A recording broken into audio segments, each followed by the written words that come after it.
Oke, apa kabar teman-teman semuanya? Semoga kita semua selalu berada dalam keadaan sehat. Dan teman-teman semuanya jangan lupa untuk selalu menjaga kesehatan mental. Kami dari kelompok 10 yang beranggotakan saya sendiri Dika Frian, Widya Adi Rahayu, Nurul Istiana, dan Bahrul Ulum.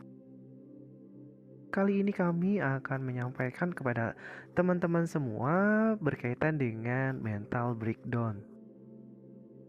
Mental breakdown secara umum dipahami atau digambarkan sebagai pengalaman ketika seseorang mengalami tekanan psikologis. Mental breakdown ini merupakan istilah yang kerap digunakan untuk menggambarkan situasi stres di mana orang-orang yang mengalaminya untuk sementara waktu kesulitan menjalani fungsinya secara normal dalam kehidupan sehari-hari. Beberapa gejala mental breakdown diantaranya adalah kesedihan, kekhawatiran, stres berat, perubahan kebiasaan makan dan tidur, ingin menarik diri dari teman dan keluarga, dan merasa kewalahan. Sangat penting untuk mengidentifikasi dan mencari bantuan profesional untuk mendapatkan pemahaman tentang apa yang menyebabkan atau berkontribusi pada perasaan mental breakdown ini. Mental breakdown bukanlah istilah medis dan juga tidak merujuk pada penyakit mental tertentu.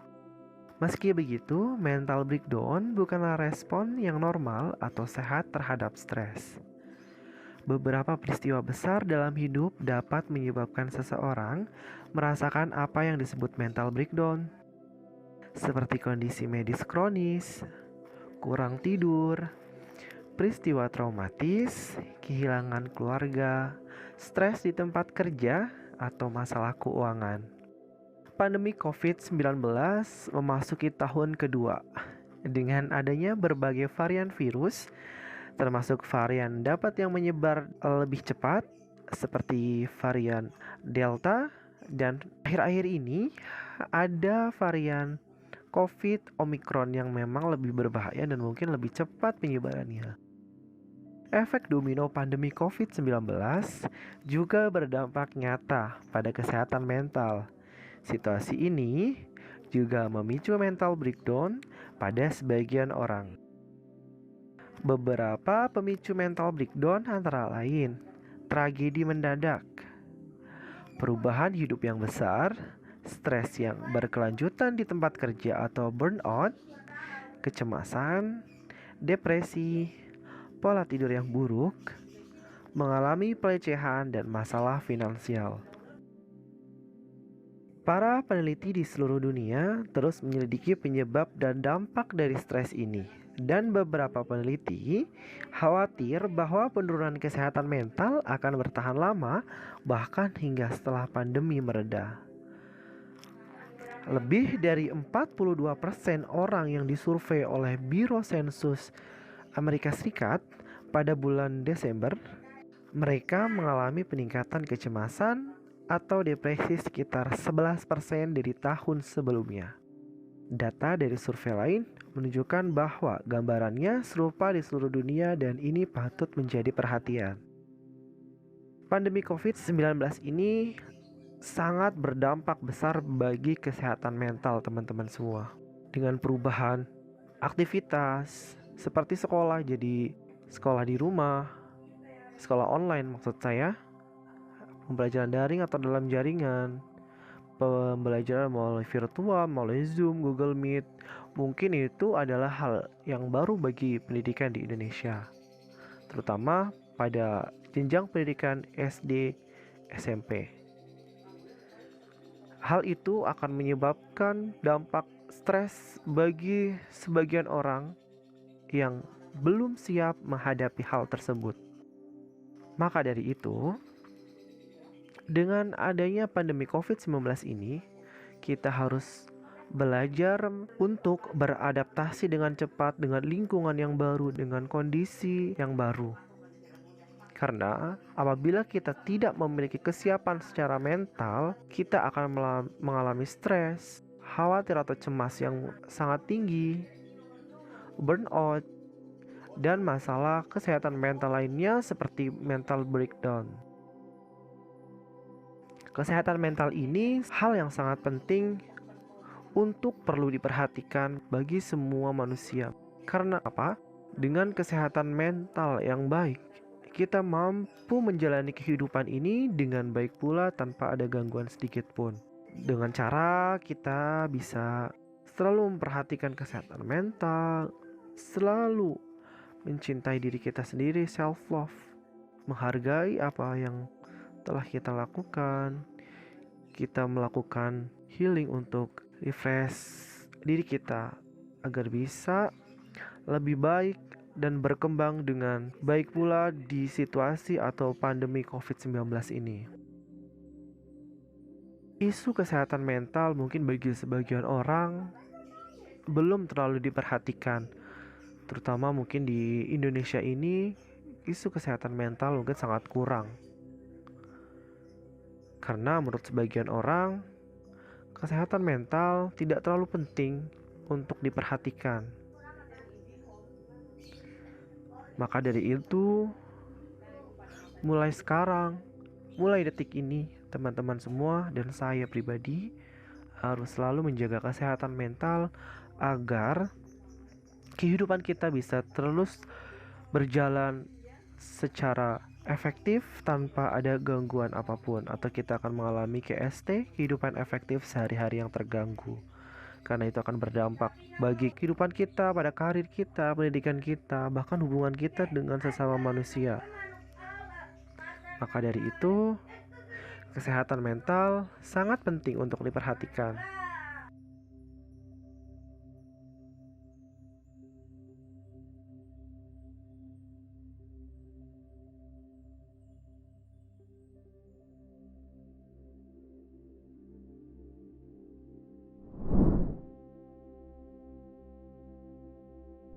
Istilah mental breakdown terkadang digunakan oleh orang-orang untuk menggambarkan situasi stres di mana mereka untuk sementara tidak dapat berfungsi secara normal dalam kehidupan sehari-hari. Kondisi ini umumnya dipahami terjadi ketika tuntutan hidup menjadi berlebihan secara fisik dan emosional. Istilah ini sering digunakan di masa lalu untuk mencakup berbagai gangguan mental, tetapi tidak lagi digunakan oleh para profesional kesehatan mental saat ini. Mental breakdown bukanlah istilah medis, juga tidak menunjukkan penyakit mental tertentu.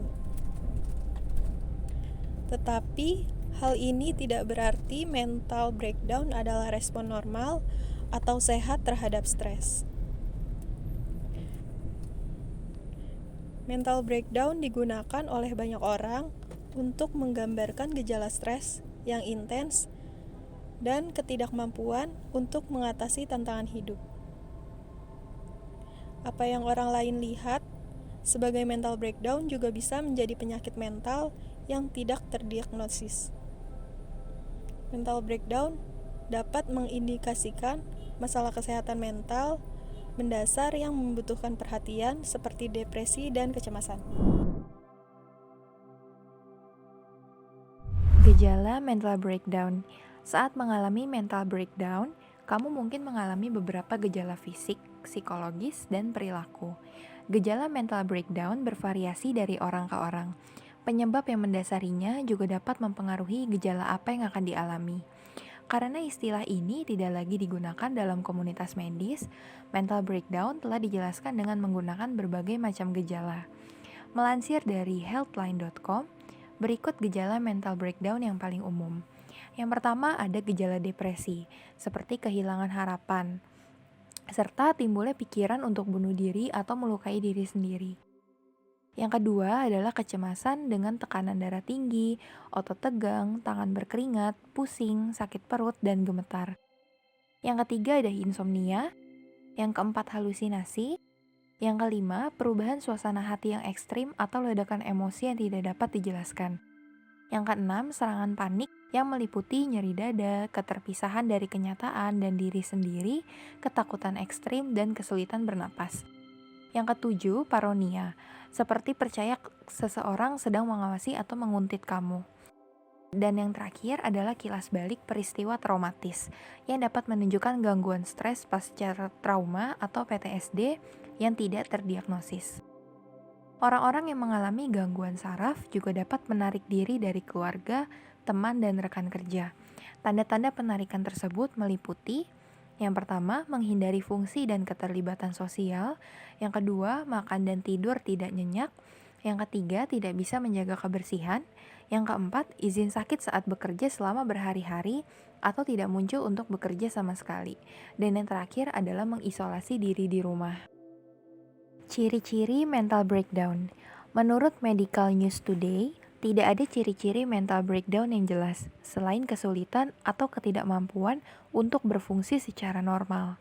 Apa yang memenuhi syarat sebagai berfungsi normal atau berfungsi penuh berbeda pada setiap orang dan dipengaruhi oleh berbagai faktor, seperti asal daerah, budaya, dan bahkan keluarga. Ciri-ciri mental breakdown tergantung pada masalah kesehatan yang mendasarinya dan bagaimana orang tersebut umumnya mengalami stres. Namun, berikut ini adalah beberapa ciri mental breakdown yang mungkin dapat dikenali.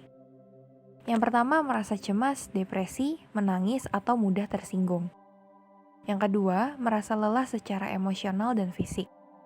Yang ketiga, mengalami agitasi dan ketegangan otot. Terlalu banyak atau terlalu sedikit yang biasa disebut dengan insomnia. Yang kelima, memiliki rasa sakit dan nyeri yang tidak dapat dijelaskan. Yang keenam, gemetar.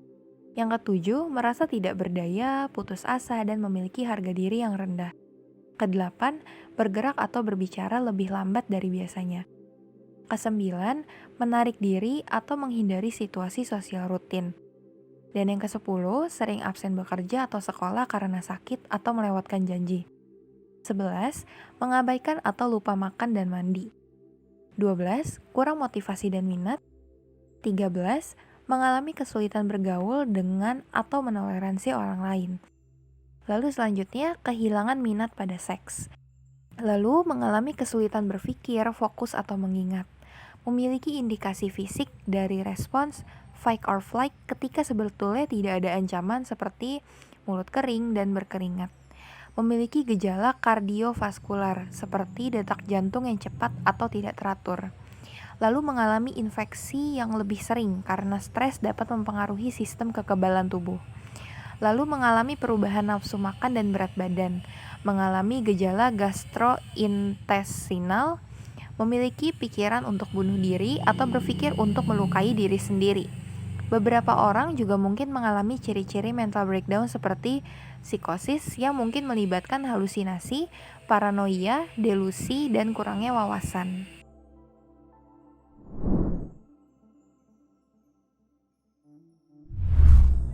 Penyebab mental breakdown. Apapun yang menyebabkan lebih banyak stres daripada yang dapat ditangani tubuh dapat menyebabkan mental breakdown atau memicu gejala kondisi kesehatan mental yang mendasarinya. Melansir dari medicalnewstoday.com, beberapa penyebab umum dan faktor resiko dari kondisi mental breakdown meliputi: yang pertama, ada konflik di tempat kerja dan di rumah. Yang kedua, ada perasaan duka. Yang ketiga, kehilangan rumah, sumber pendapatan, atau hubungan romantis. Yang keempat, pekerjaan yang melibatkan situasi stres tinggi. Yang kelima, riwayat keluarga dengan kondisi kesehatan mental. Yang keenam, kondisi medis yang parah atau kronis ataupun cedera. Yang ketujuh, peristiwa dan pengalaman traumatis. Yang kedelapan, ada hubungan romantis yang kasar. Yang kesembilan, mengidentifikasi diri sebagai iktibikia dan tidak dapat dukungan keluarga atau komunitas. Yang ke-10 ada trauma berbasis ras. Yang ke-11 ada stres terus-menerus seperti dalam perang. Salah satu masalah kesehatan mental yang mungkin terlibat adalah gangguan stres akut atau ASD. ASD merupakan reaksi stres yang terjadi 3 hari hingga 1 bulan setelah peristiwa traumatis. Jika berlangsung lebih dari 1 bulan, dokter dapat mendiagnosis PTSD.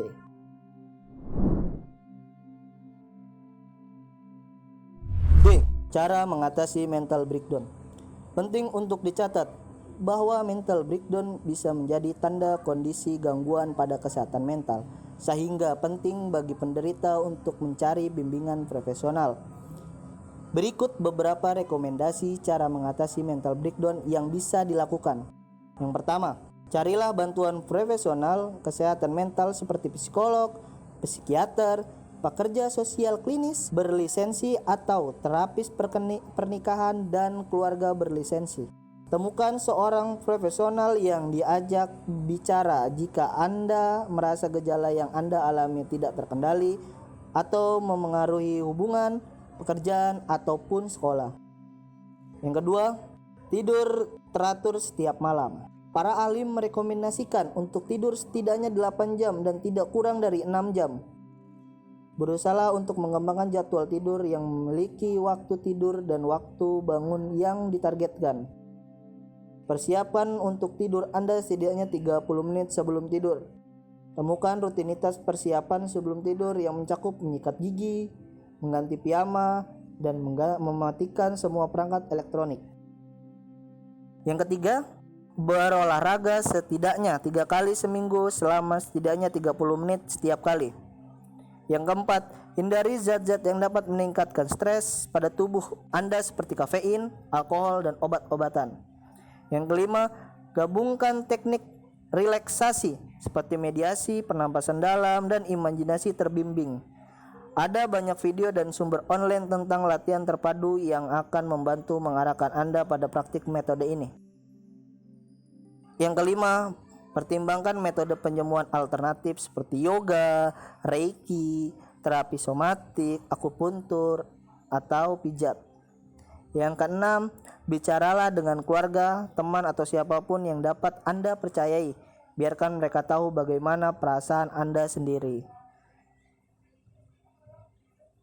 Yang kedelapan, jika Anda religius atau spiritual, terlibatlah dalam acara komunitas keagamaan atau spiritual Anda. Bicaralah dengan para pemimpin di komunitas spiritual tersebut. Yang kesembilan, mengurangi jumlah kewajiban keseharian. Yang ke-10, membangun jadwal yang konsisten untuk aktivitas seperti bangun dan tidur, makan dan olahraga. Yang ke-11, berjalan-jalan atau memulai rutinitas olahraga. Yang ke-12, beristirahat saat membutuhkannya. 13, mediasi. Ke-14, ada menghabiskan waktu yang di alam. Yang terakhir, di saat-saat stres yang hebat, ingatlah bahwa Anda tidak sendirian. Banyak orang ingin membantu jika Anda merasa kewalahan. Beri diri Anda hadiah berupa keberanian untuk berbicara dengan seseorang yang Anda percaya dan biarkan seorang tersebut membantu Anda.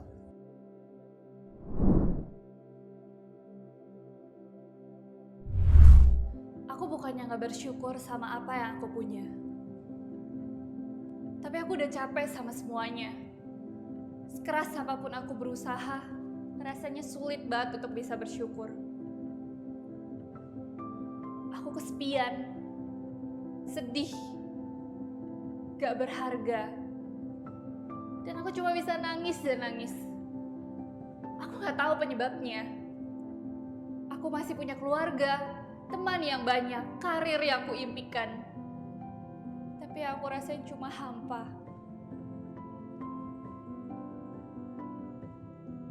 Orang-orang menyuruhku untuk pergi doa, pergi ke psikiater, ambil cuti dan libur. Semua udah aku lakuin, tapi gak ada hasilnya. Mereka gak ngerti, dan mereka bertanya, kenapa kamu sedih? Aku bilang aku gak ngerti, aku gak tahu, dan yang aku tahu cuma aku mau mati aja. Setiap hari, saking gilanya, saking aku gak tahu apa penyebabnya, apa masalah yang sebenarnya aku hadapi. Dan aku gak bisa ngomong itu di depan orang lain. Aku gak bisa memperlihatkan ini di depan orang lain. Jadi aku cuma bisa pakai topeng setiap hari. Topeng yang selalu tersenyum. Dan semua orang bilang kalau aku bahagia. Hidupku sempurna. Di balik topeng itu aku teriak, menahan sakit, menahan tangis, dan menahan beban yang kurasakan setiap hari. Memakai topeng jauh lebih mudah daripada ngaku ke dunia kalau aku punya masalah. Dan itulah masalahnya. Depresi itu nyata, depresi itu beneran ada. Dan hal itu bukan hal yang memalukan atau hal yang bisa disepelekan. Dan itu bisa terjadi sama siapa aja.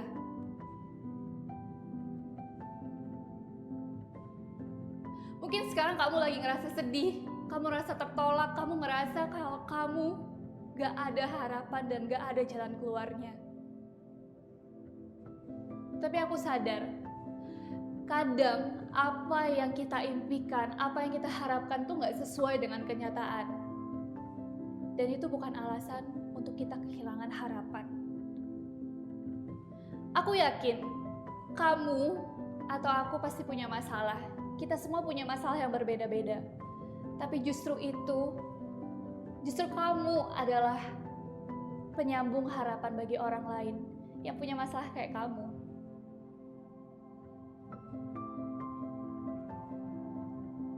Kalau kamu lagi ngerasa lelah, istirahat, gak ada salahnya. Dan aku cuma mau bilang, I trust you. Aku yakin kita bisa ngelewatin ini.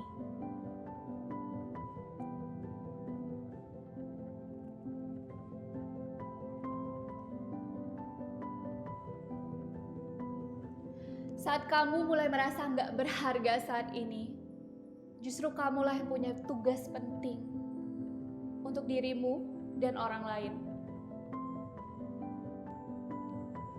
Satu hal yang harus kamu percaya, bahwa aku dan kamu adalah penyambung harapan bagi orang-orang di sekitar kita. Hal sekecil apapun bisa jadi besar kalau kita lakuin ini bersama-sama.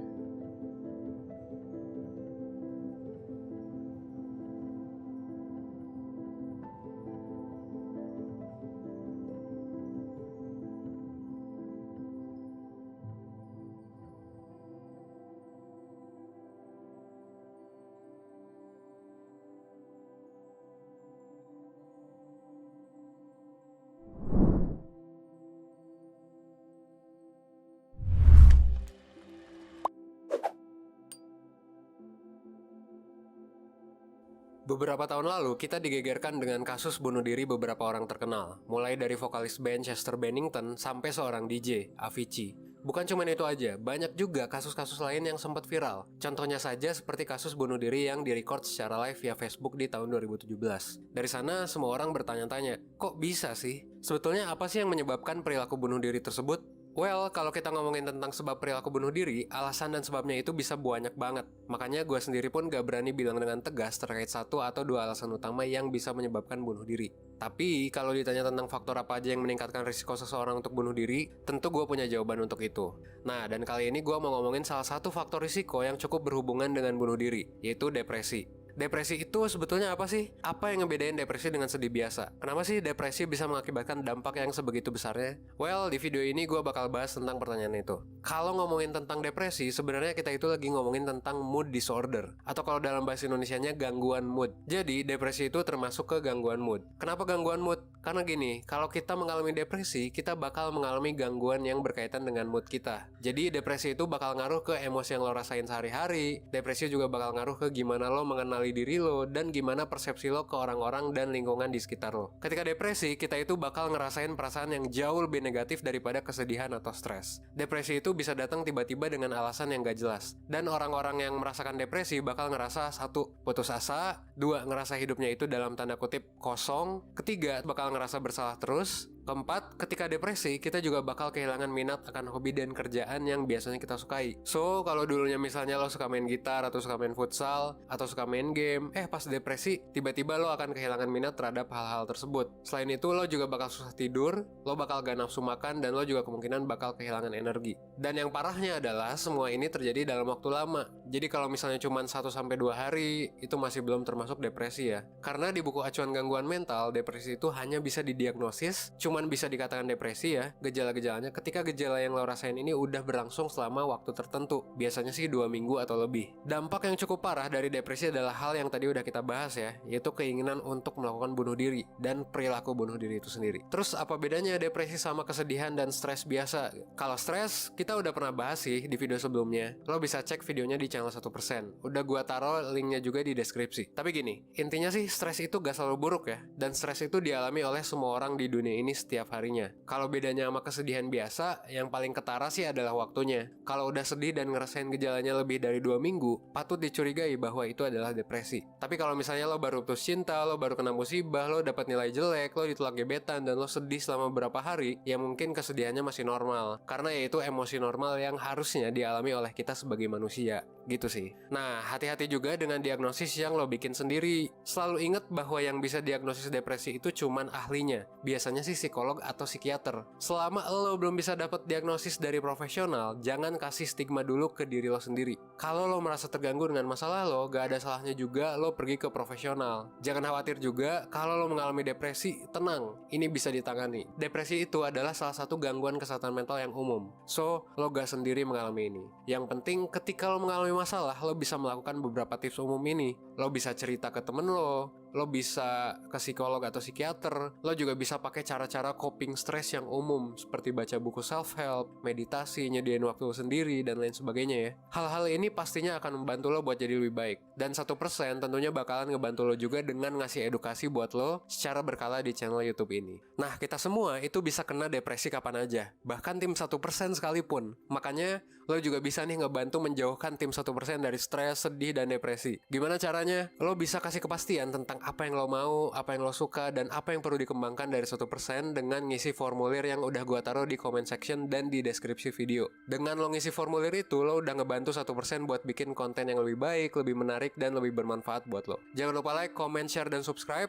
Cek juga website 1% di 1%.net dan daftar member di link yang udah gua taruh di deskripsi. Supaya kita bisa bareng-bareng jadi lebih baik, seenggaknya 1% setiap harinya. Gue Evan dari 1%, thanks.